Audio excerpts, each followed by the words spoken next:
Why do you feel shy? Why do you feel hurt? Why do you hurt others? And how do you do so? Why is it so that sometimes you become happy, sometimes you become sad? And after all, why? And do you exactly recognize your feelings and emotions as they happen to you? Are you aware of how others perceive you, and are you aware of how you speak to yourself?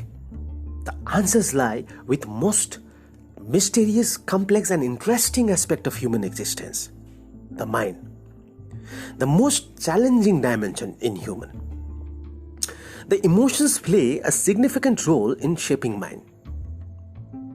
Intelligence is of course significant for human life. It has been proved several times. But then emotional intelligence, nevertheless, has now emerged as the significant area of human life, society and workplace. So we got two aspects. One is intelligence and another is emotionality. And both can be measured today. Intelligence, the measurement of intelligence is given through IQ, that is intelligence quotient, and the measurement, the quantitative measurement of emotionality can be given by EQ, that is emotional quotient, which is a very nascent, very new field of study in science, the science of emotional intelligence. So the debate is going on, IQ versus EQ, which one is more important for human life.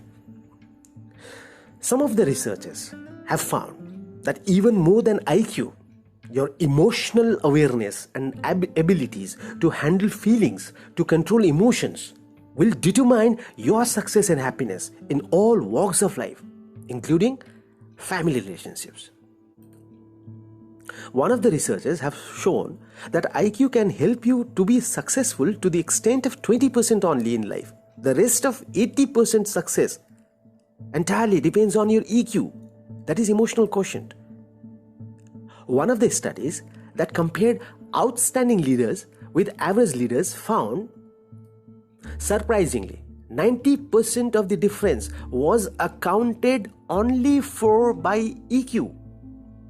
The biggest indication of whether or not an individual will take the lead in their team is their EQ, even when their IQ and personality are taken into account. Leaders with well-developed emotional intelligence skills are more likely to outperform targets, the goals, than those with underdeveloped emotional intelligence skills. In today's contemporary industrial world, it was seen in one of the researches that 67% of attributes that employers look in employees for are emotional intelligence competencies. So it becomes very relevant to discuss emotional quotient, emotional intelligence in ongoing world. Mayer and Salovey, the fathers of emotional intelligence science, wrote in their book What is Emotional Intelligence that people high in emotional intelligence are expected to progress more quickly through the abilities designated and to master more of them. Now we will try to discuss firstly what is intelligence very briefly, then we will go to what is emotions, then we will try to establish the idea of emotional intelligence. Then what is intelligence? It is the ability to learn and to be able to recognize problems and to be able to solve problems. The acquisition, retention and the use of knowledge is an important component of intelligence. This is the first step in intelligence, that is learning. To put this learning into use, people must be able to identify possible problems in the environment that need to be addressed. So this becomes the second step in intelligence. After learning, recognizing problems. Then ultimately, once you have learned the problem, once you have recognized the problems, now you will be trying to solve the problems, and this is the target. You must then be able to, after learning and recognizing problems, you must be able to take what you have learned to come up with a useful solution model to a problem that you have noticed around you. Gardner gave a theory of multiple intelligences. He talked about several kinds of intelligences, that is 8 kinds of intelligences. The ability to understand living things and reading nature has been categorized by Gardner as the naturalist intelligence. And your ability to visualize the world in 3 dimensions has been categorized as spatial intelligence. And Gardner takes the ability of finding the right words to express whatever one is trying to mean as the linguistic intelligence in his multiple intelligences model. Intrapersonal intelligence. One's ability to understand oneself, it is known as intrapersonal intelligence. The ability to sense other people's feelings and motives has been categorized as interpersonal intelligence. Then comes logical or mathematical intelligence, which helps you quantify things, making hypotheses and proving them, finding the relationships between the natural objects, physical bodies, movements, and all. This is all about logical intelligence. Then comes your ability to appreciate sound, music, rhythm, pitch, tone. This is musical intelligence. And the last kind of intelligence that has been categorized by Gardner in multiple intelligences theory, it is bodily or kinesthetic intelligence that helps one coordinate with the mind and the body. So we get 8 kinds of intelligences in multiple intelligences model of Gardner. It is naturalist intelligence, spatial intelligence, linguistic intelligence, intrapersonal intelligence, interpersonal intelligence, logical intelligence, musical intelligence, and bodily or kinesthetic intelligence. But he missed one very, very important intelligence, and that is none other than emotional intelligence. Recently, there has been lots of researches which are proving that you cannot discard emotional intelligence, the importance of emotional intelligence even in personal life, even in your social life, family life, and work life. Now we'll try to see what exactly emotions is all about. An emotion occurs when there are certain biological, certain experimental, and certain cognitive states which all occur simultaneously at a time. It is the intense feelings that are directed at someone or something. And of course, it is also the reactions to persons or events. So now, the intelligence that you develop through emotions becomes your emotional intelligence, and which becomes very, very crucial for your life, even personal life as well as organizational or professional life. Now we'll try to see very briefly the history of emotional intelligence, how the idea of emotional intelligence grew over time. The concept of emotional intelligence is attributed to Professors Peter Salovey and John D. Mayer. Salovey was the president of Yale University, whereas Mayer was the professor at New Hampshire University. In 1990, they conducted very significant research in the area of the emotional intelligence, and they published numerous articles of importance in this field. They were joined later by David Caruso, and they developed one quantitative scale for measuring emotional intelligence. Still now, this model is being used throughout the world to measure the emotional intelligence of the peoples. Even the industries are using this scale. It is known as Mayer-Salovey-Caruso Emotional Intelligence Test. The name is too long. It is abbreviated as MSCEIT. MSCEIT. It is a EQ tool, EQ measurement tool, which is used throughout the world. What is emotional intelligence quotient then? What is EQ? We'll try to discuss very briefly. It is defined as the set of competencies demonstrating the ability one has to recognize his or her behaviors, moods, and impulses, and to manage them best according to the situation. Typically, emotional intelligence is considered to involve emotional empathy, attention to and discrimination of one's emotions, accurate recognition of one's own and others' moods, mood management or control over emotions, response with appropriate emotions and behaviors in various life situations and conditions, of course. Our ability to manage ourselves and handle relationships matters twice as much as IQ. Daniel Goleman, the man behind popularizing the EQ, the idea of EQ, tells so. He tells, I'm repeating again, our ability to manage ourselves and handle relationships matters twice as much as IQ. This statement highlights the importance of EQ over IQ.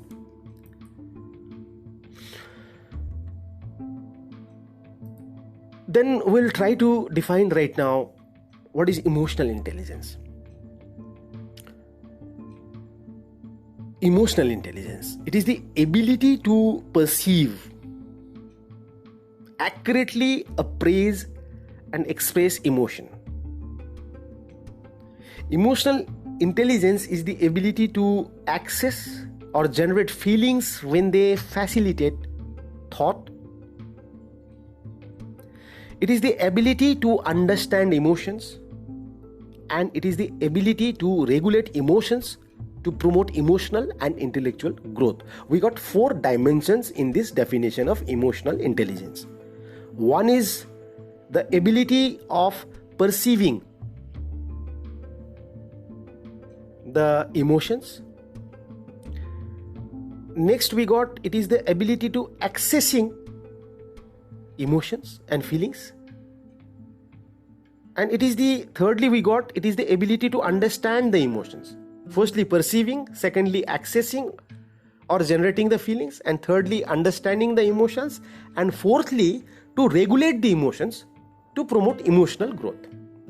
So these 4 are the dimensions of emotional intelligence.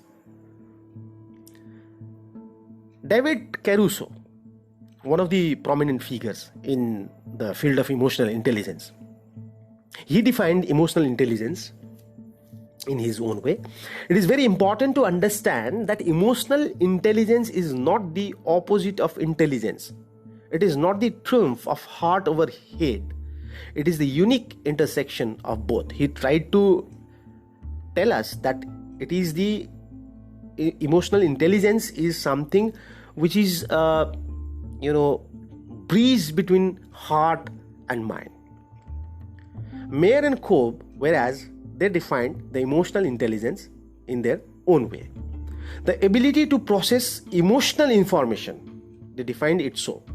It is the ability to process emotional information, particularly it involves the perception, assimilation, understanding and management of emotion. So basically we get flatly 4 different dimensions in emotional intelligence. One is perceiving emotions, another is managing your emotions, another dimension understanding emotions, and lastly, very importantly, using emotions. Way to use what kind of emotion. So I'm repeating again, there are 4 basic dimensions in emotional intelligence. One is perceiving emotions, managing emotions, understanding emotions, and using emotions. Now we will discuss the elements of emotional intelligence. What are the elements, inherent elements? And this is also known as the model of emotional intelligence.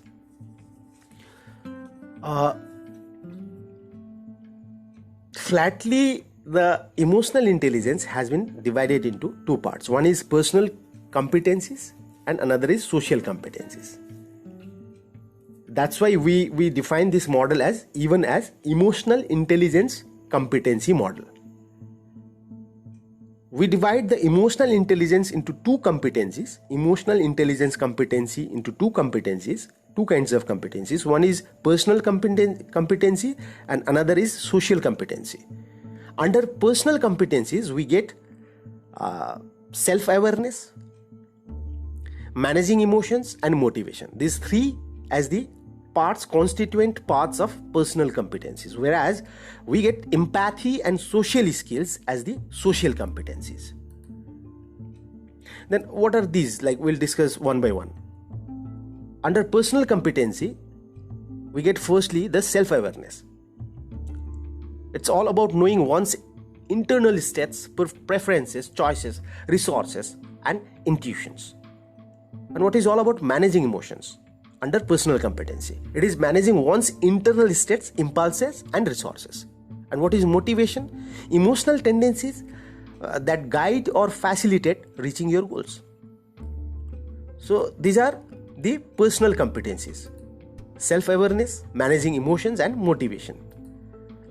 Then what about empathy and social skills that are there in social competencies of emotional intelligence competency model? Empathy is the awareness of others' feelings, needs, and concerns, whereas social skills is it's a quality to adapt in social situations. So what we see is, flatly we get the 2 aspects, 2 dimensions. One is internal dimension of emotional intelligence and another is external dimension of emotional intelligence. The internal part is personal competencies and external part is social competencies. So now we will conclude here by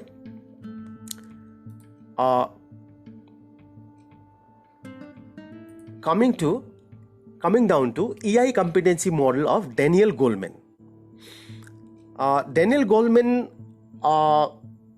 gave 4 different components inside the emotional intelligence domains. One is self-awareness that we already discussed. Then comes self-management in his model. Then social awareness and relationship management. So Goleman gave 4 models. One is self-awareness, another is self-management, another is social awareness, and the last one is relationship management. Under self-awareness, the elements that were there given by Daniel Goleman are emotional self-awareness.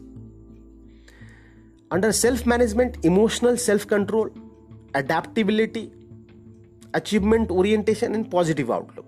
These are the elements under self-management. The elements under social awareness are empathy and organizational awareness. Goleman's emphasis was more on organizational emotional intelligence. Then last, relationship management. The elements under relationship management given by Goleman are influence, coach and mentor, conflict management, teamwork, and inspirational leadership. So these are the Daniel Goleman's components inside EI competency model. So dear students, with this we conclude today's discussion. Thank you.